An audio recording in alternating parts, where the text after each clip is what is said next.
नागरी विमान वाहतूक सर्वसामान्यांना परवडणारी आणि सुरक्षित बनवण्याला केंद्र सरकारचं प्राधान्य। दुसऱ्या आशिया प्रशांत मंत्रिस्तरीय परिषदेत पंतप्रधानांचं प्रतिपादन।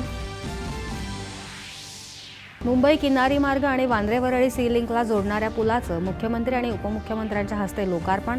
या मार्गामुळे मरीन ड्राईव्ह ते वांद्रे प्रवासात वेळ आणि इंधनाची मोठी बचत। महामुंबईला जागतिक आर्थिक केंद्र म्हणून विकसित करण्यासाठी MMRDA आणि जागतिक आर्थिक मंच यांच्यात मुंबईत महत्त्वपूर्ण करार। गेली काही वर्ष आर्थिक संकटाचा सामना करणाऱ्या एसटी महामंडळाला यंदा सुमारे 16 कोटींचा नफा। तब्बल 9 वर्षांनी एसटी नफ्यात।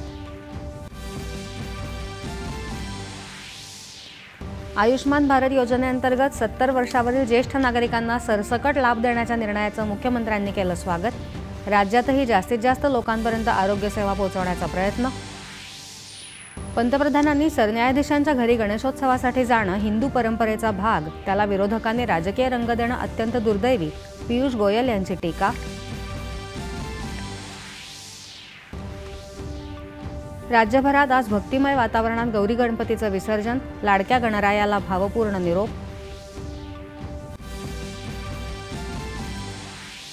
चीनमध्ये सुरू असलेल्या आशियाई अजिंक्यपद हॉकी स्पर्धेत कोरियाचा 3-1 असा पराभव करत भारताची उपांत्य फेरीत धडक।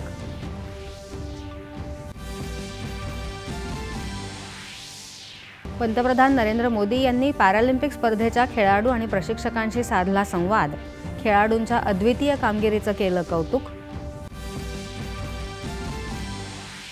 आणि ज्येष्ठ मार्क्सवादी कम्युनिस्ट नेते सीताराम येचुरी यांचं अल्पशा आजारानं नवी दिल्लीत निधन। सर्व स्तरातून येचुरी यांना श्रद्धांजली अर्पण।